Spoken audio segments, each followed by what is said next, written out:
మెల్లమెల్లగా అందరూ సరుకులు తెచ్చుకుంటున్నారు. బయట మాస్కులు పెట్టుకుని జాగ్రత్తగా తిరుగుతున్నారు. ఐ థింక్ ఆగస్ట్ 1 నుంచి థియేటర్లు కూడా ఓపెన్ అవుతాయి అని వింటున్నాను. వీటన్నిటి మధ్యలో ఎక్కడో చిన్న డౌట్ ఉంది నాకు. నమస్కారం, నా పేరు అవినాష్, మీరు వింటుంది డాబా కథలు. ఇలాంటి ఒక లాక్డౌన్ అండ్ ఇలాంటి ఒక రిలాక్సేషన్ ఆల్మోస్ట్ చాలా ఏళ్ల క్రితం మనం చూసేసాంగా. కొత్తగా ఏముంది అని నాకైతే అనిపిస్తుంది. అదే బ్రో, ఇంటర్ హాస్టల్లో ఉన్నప్పుడు ఆ ప్రిమైసెస్లో ఎక్కడైనా తిరగచ్చు, ఏదైనా ఆడుకోవచ్చు, ఎలాగైనా తినచ్చు, ఎక్కడైనా చదువుకోవచ్చు, ఇవన్నీ ఉంటాయి. కానీ ఆ గేటు మాత్రం దాటకూడదు.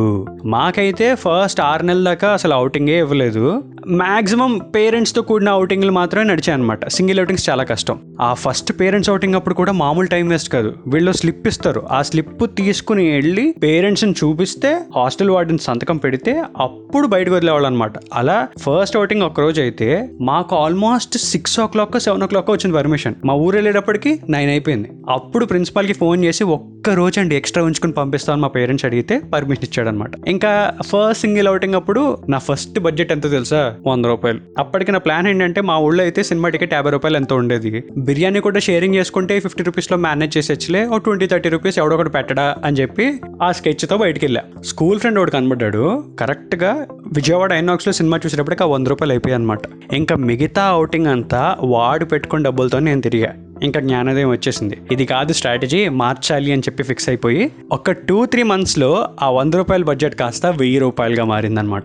ఇంకా ముందు రోజే బుక్స్ ఏమైనా కొనుక్కోవాలా, మనం ఏమైనా లెర్నింగ్ సెంటర్లు ఏమైనా తీసుకోవాల్సి ఉన్నాయా అని ఫస్ట్ ప్లాన్ పెట్టుకుని, నెక్స్ట్ సినిమాలు ఏం కవర్ చేయాలి అని నెక్స్ట్ ప్లాన్ పెట్టుకుని, నెక్స్ట్ ఫుడ్ ఎక్కడ తినాలి, ఎక్కడెక్కడ తిరగాలి అని ఒక స్కెచ్ చేసుకుని, ఫైనల్లీ ఏ టైంకి రిటర్న్ అవ్వాలి అని ఒక స్ట్రాటజీ ఉండదన్నమాట. సో ఇందులో కనుక ఫ్రెండ్స్ ఒకవేళ ముందుగానే బయటకు వెళ్తున్నారు, వాళ్ళ ఇంటికి వెళ్తున్నారు అంటే వాడు ఇన్వైట్ చేస్తే వాడి ఇంటికి వెళ్ళి గట్టి కుమ్మేసేవాళ్ళం. ఇంకా వాళ్ళ పేరెంట్స్ ఎక్కడైనా తిప్పితే కనుక తిరిగేసి వచ్చేవాళ్ళం. లేదు అని అనుకుంటే కొంతమంది హోమ్ సిక్ బ్యాచ్ ఉండేవాళ్ళు. వాడు ఆ ఒక్కరోజు, ఇప్పుడు say for example Monday outing ఇచ్చారనుకోండి, వాడు నెక్స్ట్ మండే వరకు తీసుకునేవాడు అనమాట.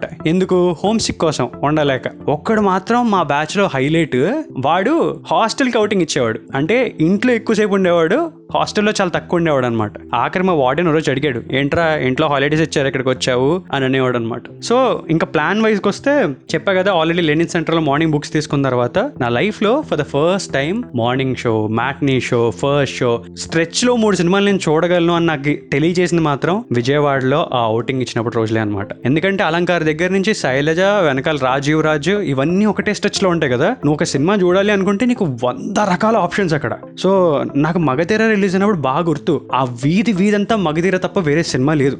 సో ఇచ్చిన ఒక్క రోజులో అవుటింగ్లో ఆ సినిమా చూడకుండా వెళ్ళకపోతే చాలా కష్టం.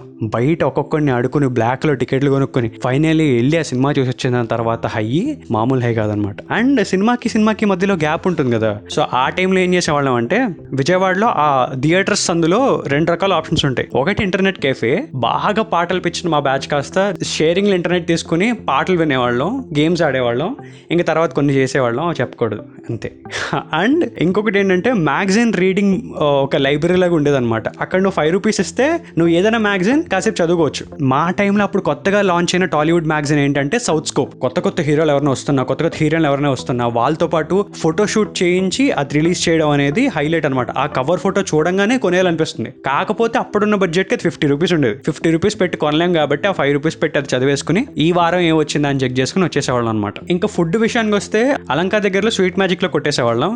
లేదంటే ఇన్ కేస్ అన్నపూర్ణ, శకుంతల వైపు మేము తినడానికి వెళ్తే గనక అక్కడ ఏదో ఒక లేన్ లో బిర్యానీ తినేసి లాగిన్ చేసి వెళ్ళిపోయేవాళ్ళు అనమాట. కానీ ఈవినింగ్ టైం అయ్యేటప్పటికి 2 ప్లేసెస్ మాత్రం హాట్ స్పాట్ అనమాట. ఒకటి బేసన్ బజార్, ఇంకొకటి ఈ అన్నపూర్ణ, శకుంతల దగ్గర దొరికి ఆ ఫుడ్ ఐటమ్స్. పునుగులు దగ్గర నుంచి నూడిల్స్ దాకా ప్రతి ఒక్కటి కవర్ చేసుకుంటూ లాస్ట్ కొంచెం టైం దొరికితే ప్రకాశం బ్యారేజ్ దగ్గర స్పెండ్ చేసి నైట్ 8కో 10కో 11:30 వరకు వాడేదో ఒక టైం చెప్తాడుగా, ఆ టైం లోపల రండి అని చెప్పి. సో కొంచెం అటు ఇటు అయినా సరే అలౌ చేసేవాడు. అలా తిరిగి ఫైనల్లీ రూమ్కి వచ్చేసాక ఒక్కొక్కడిని అడగడం, ఎరా ఏ సినిమా చూసావు? ఒకవేళ వాడు నేను కామన్ గా ఒకే సినిమా చూస్తే కనుక దాని గురించి ఆ రోజు నైట్ అంతా డిస్కషన్లు, ఫ్యాన్ వార్లు, మామూలు హడావిడి కాదనమాట.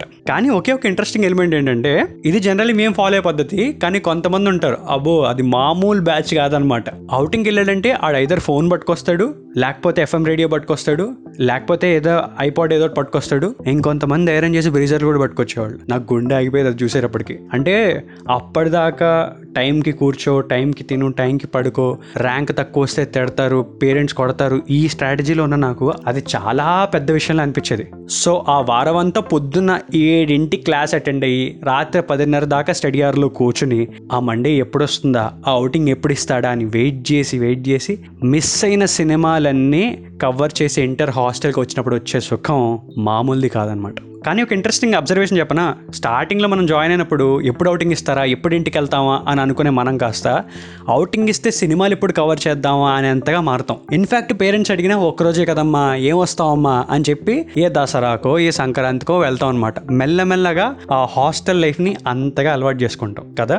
ఇప్పుడు నేను చెప్పేది ఏంటంటే, ఈ లాక్డౌన్ రిలాక్సేషన్ ఇచ్చాక ప్రతి ఒక్కడు, I think personally if you ask me, we don't deserve this freedom అనిపిస్తుంది. ఎందుకంటే ఇన్ని కబుర్లు చెప్పుకున్న మనం ఒక 2-3 నెలలు అయితే మళ్ళీ నార్మల్ ఫేస్లోకి వచ్చేస్తాం, ఎలా పడితే అలా తిరుగుతూ ఉంటాం, which is not safe at any point of time. So ఎన్ని మాట్లాడుకున్నా సరే ఆ లాక్డౌన్ అనే పద్ధతి ఇంకా మైండ్లోనే పెట్టుకుని ఏది అవసరమైతే అది తెచ్చుకొని ఇంటికి రావడంలో ఉండే సుఖం మామూలు విషయం కాదు.